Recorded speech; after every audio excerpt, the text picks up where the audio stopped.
अगर आप बलम पे काम कर रहे हैं तो 10 पॉइंट्स आपको पता होने चाहिए और इसी पर आपने फ़ोकस करना है, अदरवाइज़ बलम का कोई ख़ास फ़ायदा नहीं होगा। जैसे कि कुछ पॉइंट्स मैं आपके साथ शेयर करने लगा हूँ अभी।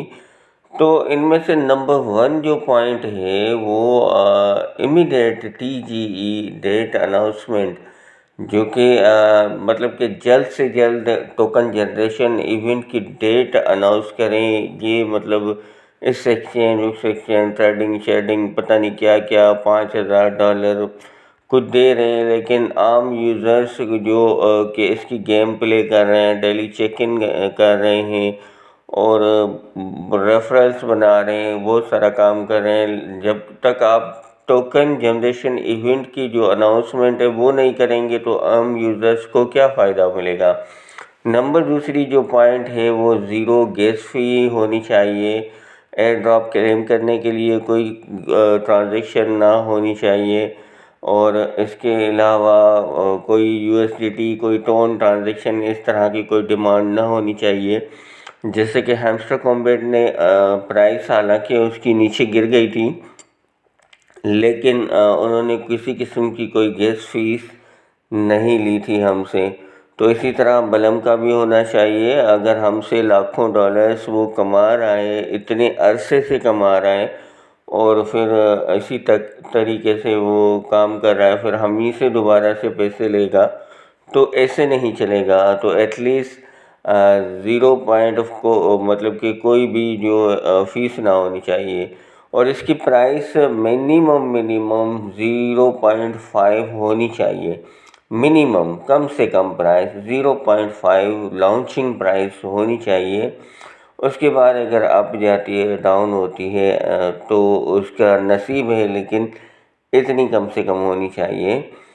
और इसके अलावा कम से कम इसकी लिस्टिंग जो है वो बाइनांस पे होनी चाहिए तो मज़ा आएगा, अदरवाइज़ कोई ऐसा ख़ास फ़ायदा नहीं है। तो नंबर 5 जो कोई पॉइंट है, कोई no minimum balance criteria like not paid not pixel, मतलब कि कोई ऐसे नहीं होना चाहिए कि जिसके 10 मिलियन पॉइंट हो तो उसको रिवार्ड मिलेगा और जिसके 5 मिलियन हो उसको मिलेगा, 2 मिलियन हो उसको मिलेगा और किसी के 5000 हो तो उसको नहीं मिलेगा, 10,000 हो तो उसको नहीं मिलेगा, जैसे कि नॉट पिक्सल ने किया था और भी बाकी मीम फाई ने भी कुछ इसी तरीके से किया था। तो ऐसा कोई क्राइटेरिया नहीं होना चाहिए। और इसके अलावा एक और डिमांड इनसे हमें करनी चाहिए कि फेयर एयर ड्रॉप देना चाहिए। फेयर एयर ड्रॉप का जो होना चाहिए प्रोसेस होना चाहिए एलोकेशन का, टोटली फेयर होना चाहिए, ठीक है जी।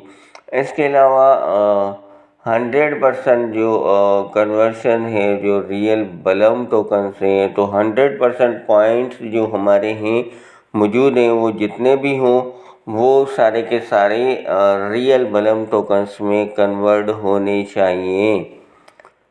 तो इसके अलावा एक और भी चीज़ है, fair rewards for every single user instead of just forcing and big influencer.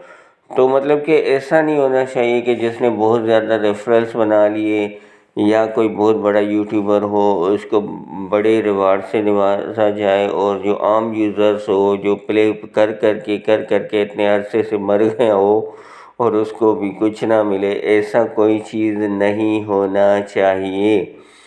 तो एक और चीज़ भी इनको याद दहानी करानी है हमने कि no last moment unfair account ban, मतलब कि लास्ट मोमेंट पे आप किसी का अकाउंट बैन नहीं कर सकते। जैसे कि माजी में हैमस्टर कॉम्बैट ने चीटर बेड के नाम से करके बैन कर दिए थे, इस तरह का कोई ख्याल नहीं करना। तो उसके अलावा हमें एक और भी डिमांड करनी चाहिए, नो मोर टोन ट्रांजैक्शन, हमें कोई ट्रांजैक्शन नहीं करनी। तो ये सारी डिमांड्स हमने करनी है बलम से उनके तमाम प्लेटफॉर्म के ऊपर, यूट्यूब हो, इंस्टा हो, टिकटॉक हो, ट्विटर हो, जहाँ तक हम कर सकते हैं तो इतना करना चाहिए। बहरहाल इसकी लिस्टिंग अभी कोई मालूम नहीं है कि कब होगी कैसे होगी और क्या इनका क्राइटेरिया रहेगा, ये काफ़ी लंबा खेल गए हैं और मेरा ख्याल है ये मज़ीद लंबा खेलना चाहती हैं। तो आज की वीडियो में इतना ही, मिलते हैं नेक्स्ट वीडियो में, तब तक दीजिए इजाज़त। अल्लाह हाफ़िज़।